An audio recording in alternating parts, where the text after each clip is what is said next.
Hi, everyone, and welcome to episode 195 of the Medieval Podcast. I'm Danièle Cebulski, also known as the 5-Minute Medievalist. Well, it's late April, and that means that it is time for me to totally nerd out about William Shakespeare. That's right, Shakespeare's birthday/death day was April 23rd, which is also the feast day of St. George, the patron saint of England. Is this a coincidence? Well, not really, but we'll get into that in a minute. Although Shakespeare lived after the Middle Ages, at least by my reckoning, he was also one of the most influential people when it comes to how people perceived the Middle Ages and thought about the Middle Ages up until the present day. It's because of Shakespeare that we know some of the names of people who lived in the Middle Ages, or at least know them better than we might otherwise have. So today you get to experience me in full nerd mode talking about William Shakespeare and how he's influenced our perception of some of the big figures of the Middle Ages. And that's coming up right after this. So for everyone who fell asleep in English class in high school, let's give you a little bit of background on William Shakespeare, the time he lived in, and kind of situate him in time and place. He was from Stratford-upon-Avon, which you probably already know. He was born solidly in the reign of Elizabeth I, so our massively famous and influential Tudor Queen, Elizabeth I. He was born on or around April 23rd. People like to say that his birthday was April 23rd because it gives a certain amount of symmetry. He died on April 23rd, and he was baptized on April 26th, 1564. And so people know that baptisms happened often a few days after birth, and it gives it a nice symmetry to say he was born on the 23rd. He also died on the 23rd. Maybe it makes it easier for us to remember, but also significantly, the 23rd is St. George's Day, and he's patron saint of England. And we know how much William Shakespeare means to people, so to have him born on St. George's Day feels significant. So he grew up in Stratford-upon-Avon. His dad was a glover, and he was also kind of important in local politics. And they built themselves up from the ground up. So John Shakespeare was a bit of a self-made man. He had many kids other than William, but of course William is the one that we remember. We know that in Stratford, William married an older woman named Anne Hathaway, and they had 3 children together. And then he kind of disappears for a little while. We don't know what happened during the quote-unquote lost years until he shows up in London. And by the time he shows up in London, he's already a playwright. And because even in around 1600, there are lots of legal documents, it's very easy for someone to disappear if they're not leaving behind any. So people have a lot of different theories for what he might have been doing. Some people suggest he might have been a player on the road, perhaps. And I don't mean a womanizer, I mean an actor. He might have been a tutor. And again, Tudor, Tutor, not a Tudor. You got to establish these things when we're talking about this time period.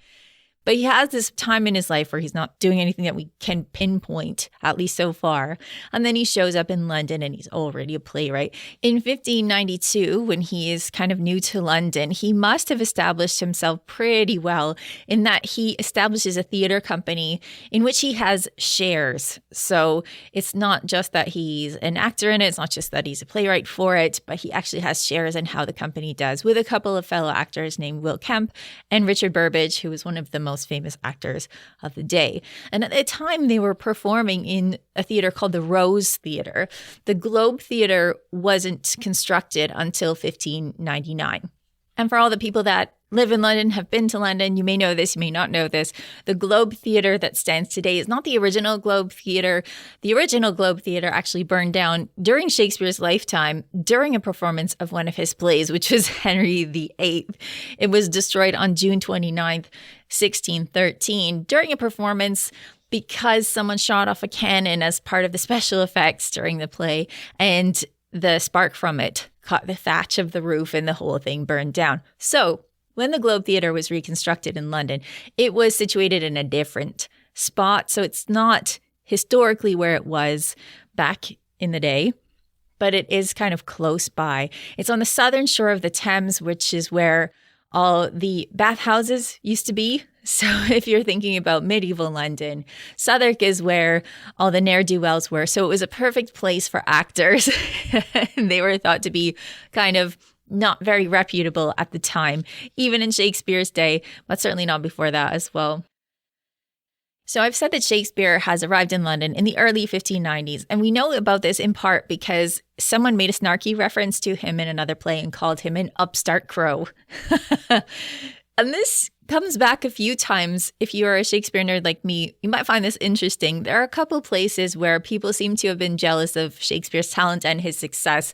One of them being he's being called an upstart crow. And this is perhaps why Ben Jonson calls Shakespeare the Swan of Avon when he's dead. He calls him the Swan of Avon. Perhaps this is because of being called an upstart crow at the beginning. But Shakespeare seems to have been a little bit sensitive about this. Even though he is living after the Middle Ages, one of the things he really wanted for himself was to make himself kind of more proper than he was. I'm talking right now about how actors were not really well respected at the time. And even as a playwright, somebody that's making money, he wasn't super well respected. So one of the things he did with his money was to buy a really great townhouse in Stratford-upon-Avon for his family. And he also bought land. And then he actually got himself an official coat of arms. And on this coat of arms, the motto is "not without right," which sounds a little defensive when you think about it. And again, people being frenemies of Shakespeare, people like Ben Jonson, teased him about this. In fact, in one of Ben Jonson's plays, he has a character who's a bit of a fool, who has a motto that is "not without mustard." So Shakespeare's there in the 1590s. He's writing for the Lord Chamberlain's Men, which he has established, like I said, with some really well-known actors at the time. He's starting to write history plays at first. So his first plays are history plays. It's a series of plays about Henry VI, which is a little bit wacky in that Henry VI is not everybody's favorite monarch, but I'm going to come back to that in a second, why this might have been good. The Lord Chamberlain's Men were really popular.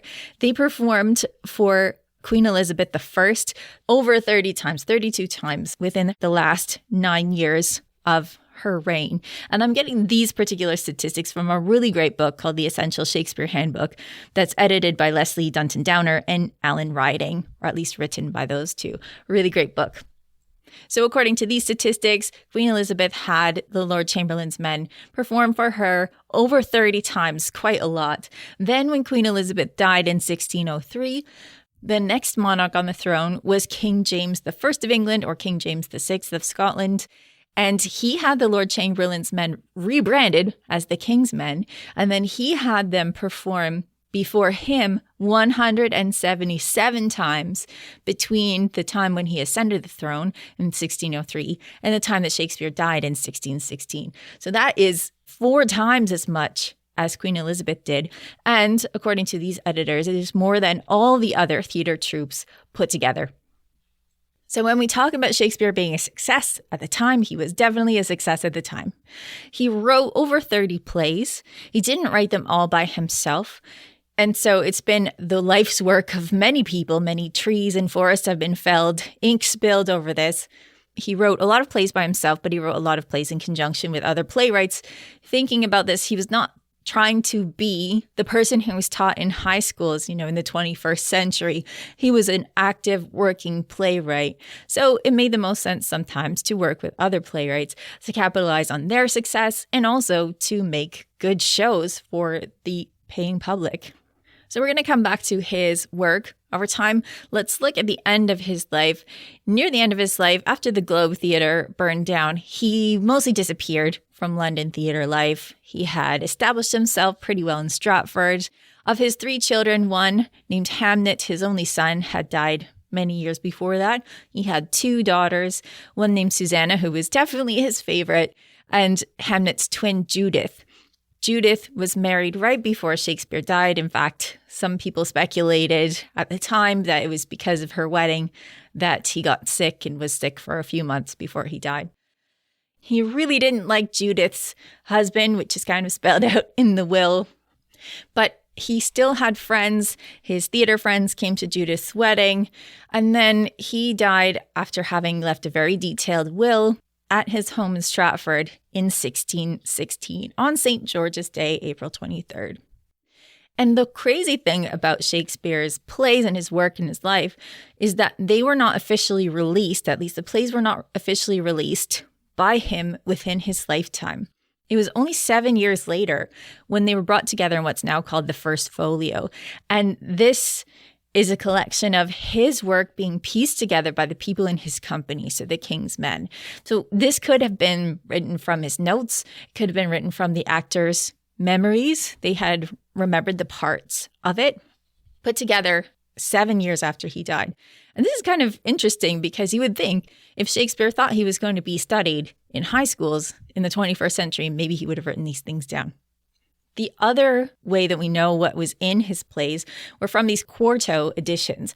Quarto editions were really interesting because often they were written down by people who might have been sitting in the theater or standing in the theater, taking notes and memorizing what Shakespeare had said. And those were sold on the street later so that people who were interested in the plays could read them for themselves.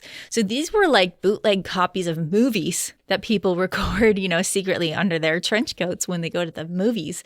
This was like that. The quarto editions of Shakespeare's plays that came out during his lifetime were people's kind of imperfect memories of them that were sold on the street. So I think all of this stuff is very interesting. Perhaps, maybe, he's more interesting to you now than he was in high school, now that I've just gushed about Shakespeare.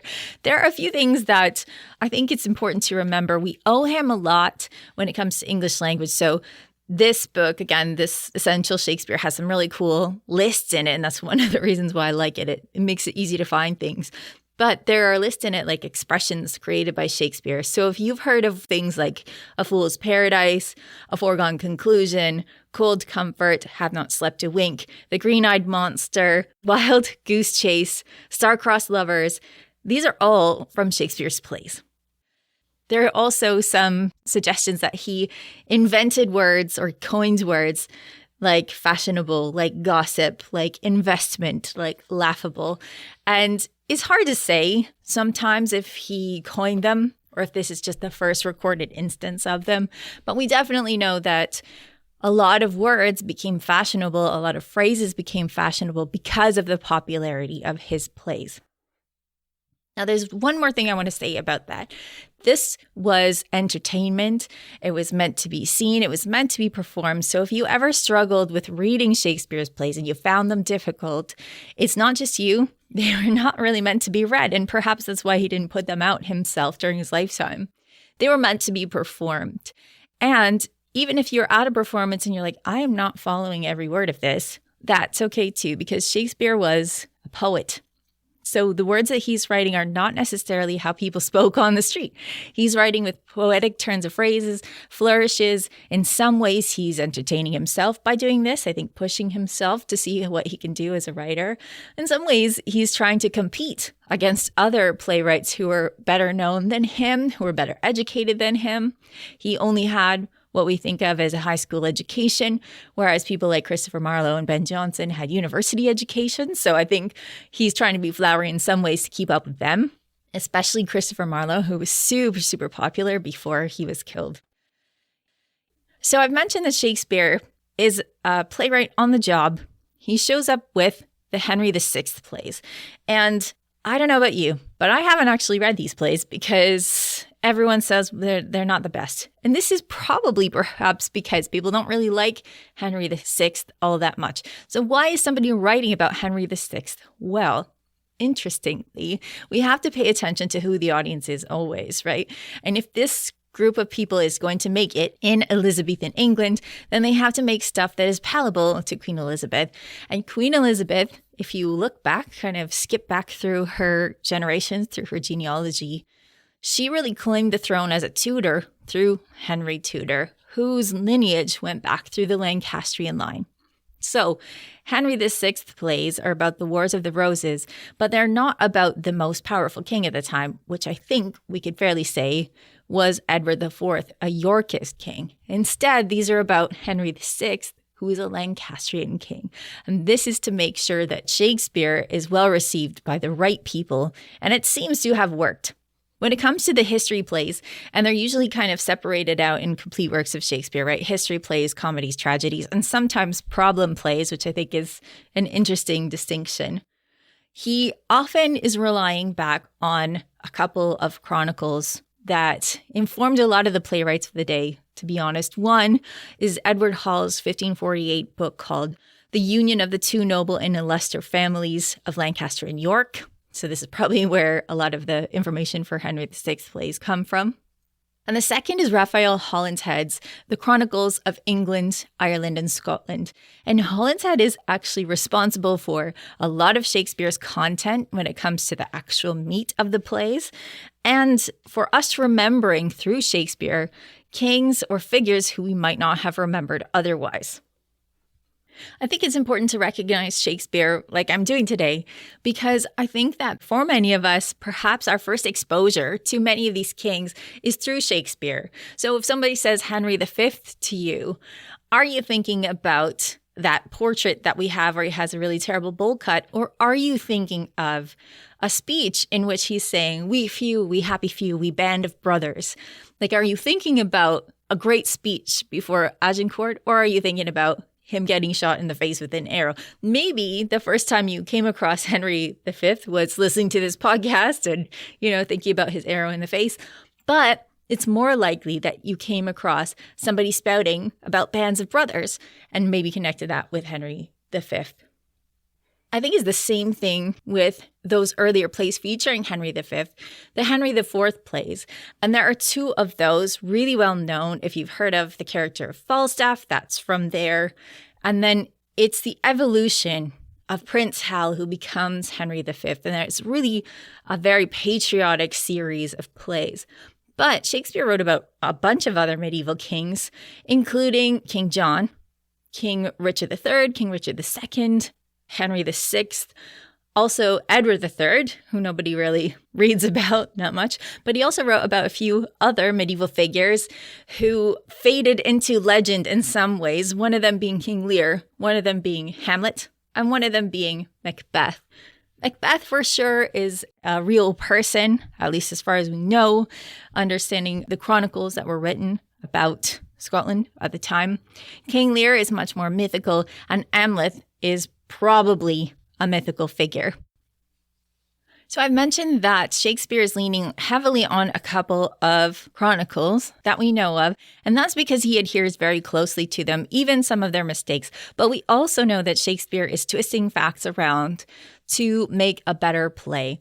And we see this happening today in Hollywood, right? It is about getting people to buy tickets to your show. And so some of the things that we perhaps think or know about a certain medieval figure is actually down to Shakespeare. And I think perhaps the best or most famous example of that is Richard III. In the play Richard III, he shows up and he's already a villain. And this is exemplified by what people are calling in the play is his hunchback, right? His crouched back. This, we know that Richard III actually did have scoliosis, but it was probably not very pronounced. And yet, this is something that to Shakespeare's audience would signify a villain. And we know that Richard III is scheming throughout. Shakespeare manipulates this in order to make him responsible for all sorts of things, such as the death of his brother Clarence. He makes it as if Richard is burying one person and marrying another person sort of simultaneously. He's always scheming. He's kind of mustache twirling. And this made a lot of sense for this particular audience, right? For an Elizabethan audience, because it's Richard III who was deposed by Henry Tudor. Richard III's fall is what made Elizabeth's reign possible to begin with. So it makes sense that Richard is spun as a complete villain. When I think about this particular play, one of the lines that jumps out to me is when Richard says, a horse, my kingdom for a horse." He's fallen off his horse at the end at the battle, and that is how he ends up dying. And now that we have discovered Richard III's remains and we know how brutally he was killed once he lost his horse, it really speaks to me, at least in a different way.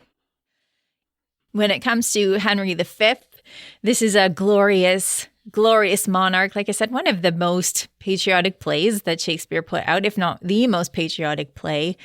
This is one in which the English people conquer everything. And this is a really great moment for this to come out because during the reign of Elizabeth I, everybody felt this was a golden age for England, right? They had defeated the Spanish Armada just like Henry had defeated the French at Agincourt.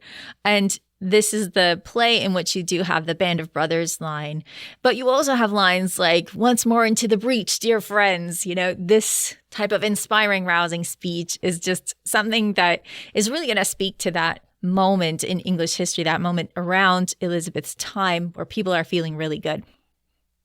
It's important to remember this because there is a distinct shift in the plays that Shakespeare's writing after the death of Elizabeth I. So he starts to shift gears. He does still look at the same chronicles, at the same sources to dig for material. I like to think of this as like James Stewart is now on the throne. What are we going to throw at him that he's really going to enjoy, especially when you want his patronage badly, right? So one of the things that comes out is the story of Macbeth. Macbeth is another person who I think, unlike Richard perhaps, we would not remember or not remember very well, if at all, if it wasn't for Shakespeare. And if it wasn't for James Stewart being a king who wanted to hear some stories about Scotland and about witches.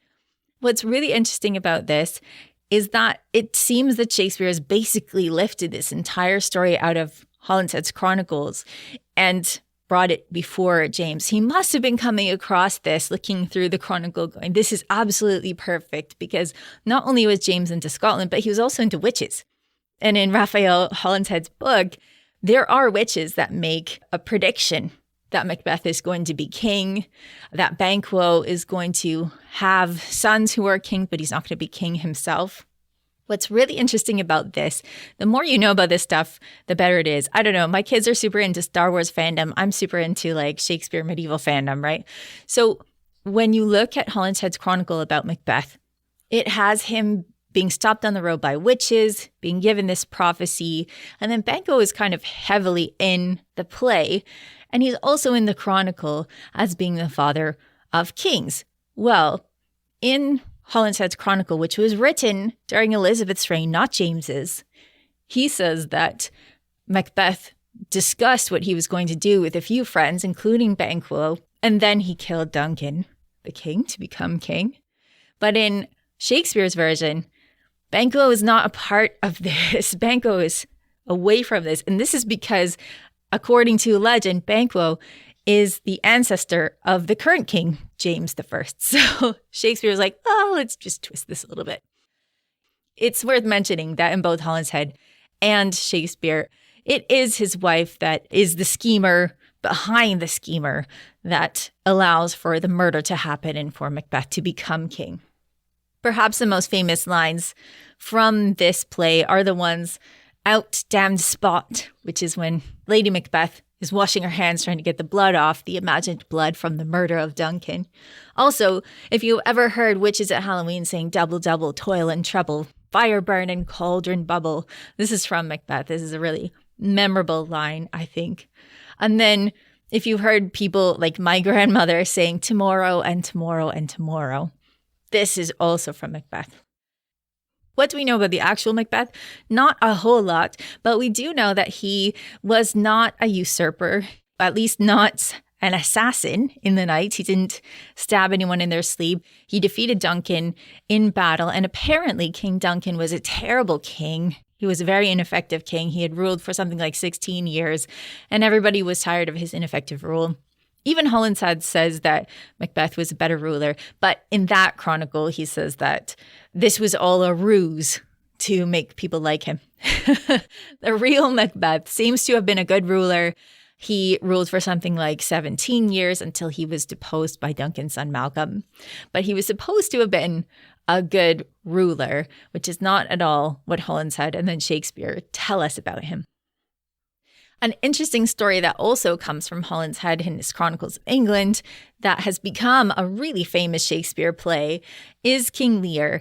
And King Lear is supposed to have been, in pre-Roman times, a king of Britain, according to Holinshed, the 10th ruler of Britain.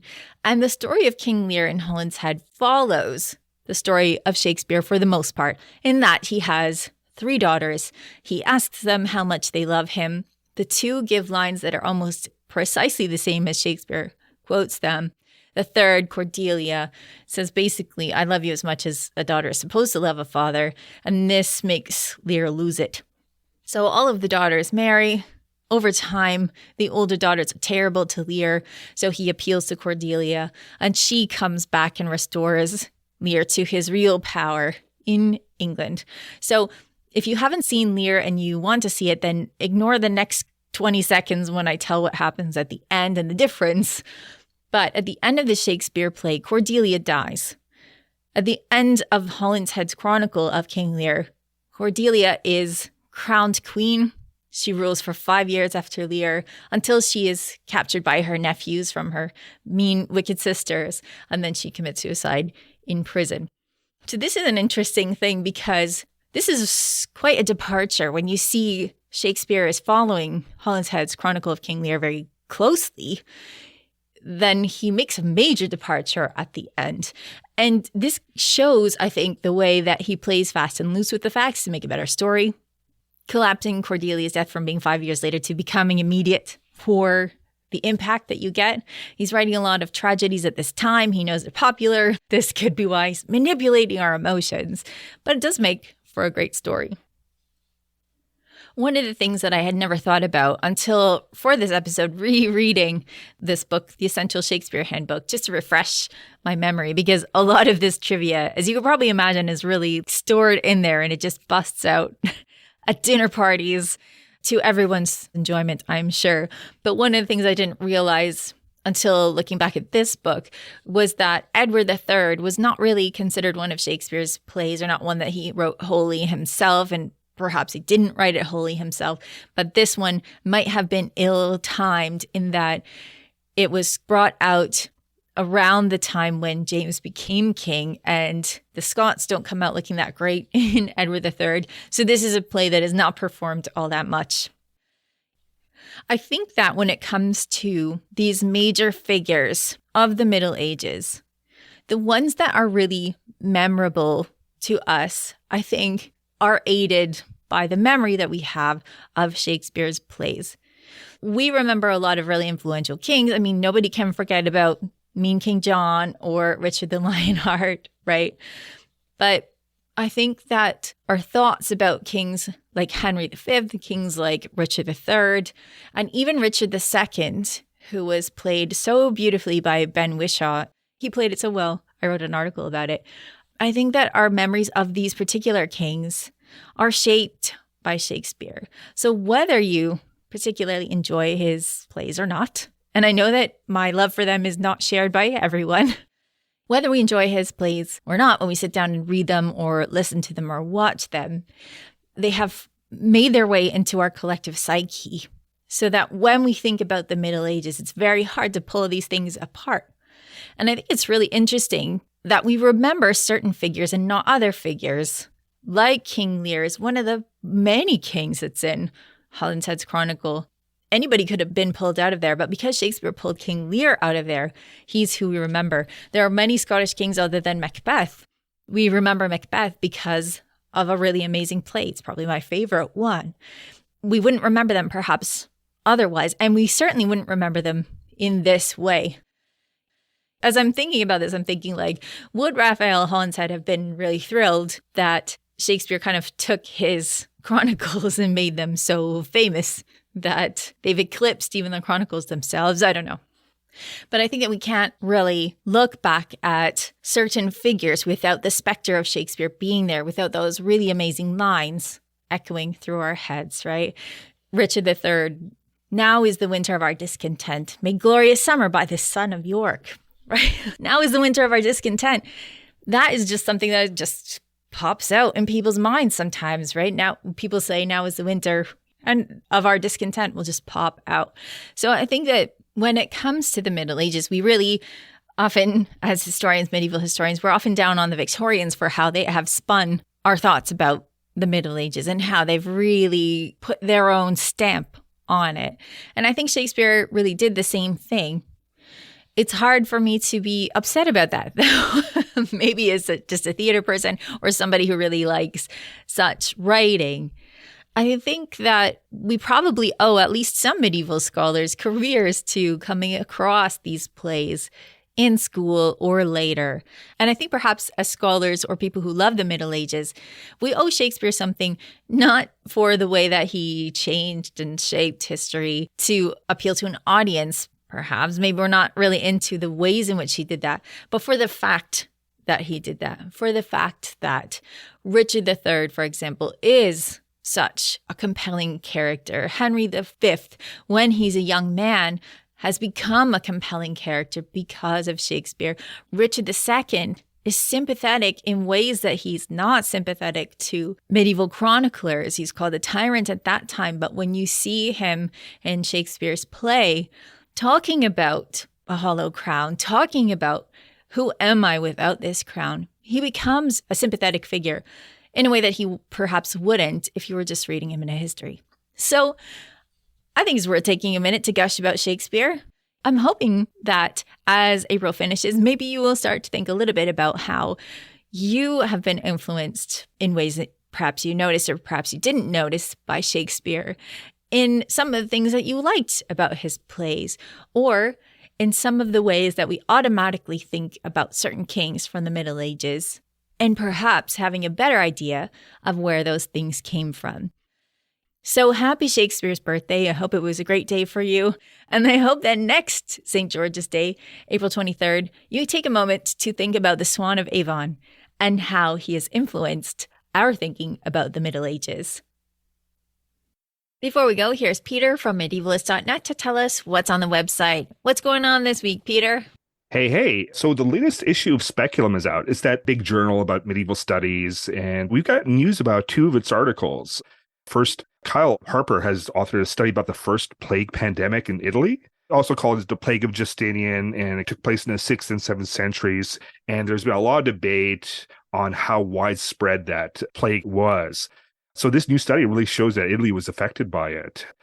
Then there is an article from Mohammed Balin about late medieval Granada and how the people developed an identity and a kind of nationalism for themselves. It was a really interesting piece about how people reach back to hundreds of years in their history to tell the story of who they are. So we've got that. Plus, we've got the 13 Commandments of a Medieval Physician. Perfect. I love it. I love it when we have a whole wide range of things that we can read on medievalist.net. Thanks, Peter. Hey, before I go, I wanted to say congratulations. You are now on a cover of a magazine. That's right. Yes. I didn't know you were going to say that. Yes, I'm on the cover of Books and Buzz magazine for this latest edition. Yes, you can check it out over on my Instagram. I think it's Books and Buzz, not bugs. booksandbuzzmagazine.com. Finally got you tongue-tied. That's what happens when you surprise me. Well, thanks, Peter, for stopping by and telling us what's on the website and also spreading the news about my face being on the cover of a magazine. Thanks, Peter. Thanks. In a bit of exciting news, I'm back in the virtual classroom again in May in conjunction with medievalist.net. I decided this time around to dive right in and teach a course on my favorite century. I'm calling it Calamity and Change, an Introduction to the 14th Century. In this course, you'll spend an hour and a half with me each week for 5 weeks discussing the Black Death, the 100 Years' War, peasants' revolts, and even art. We'll revisit famous battles, people, and literature and have a great time exploring whether you're new to medieval studies or a comfortable armchair historian.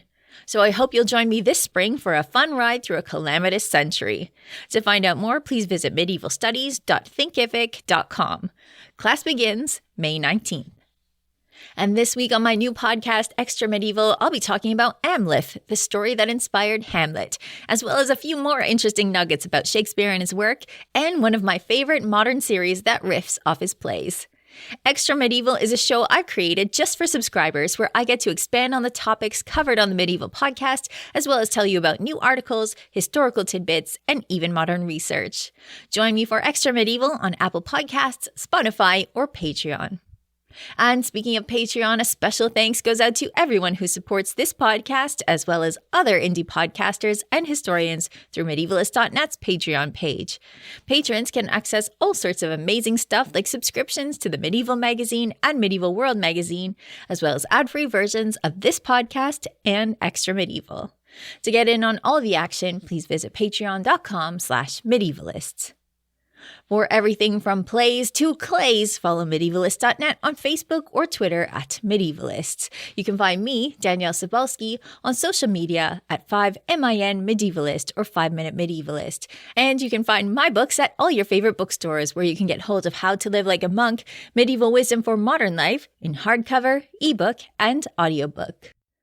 Our music is Beyond the Warriors by Guy Frog. Thanks for listening, and have yourself a wonderful day.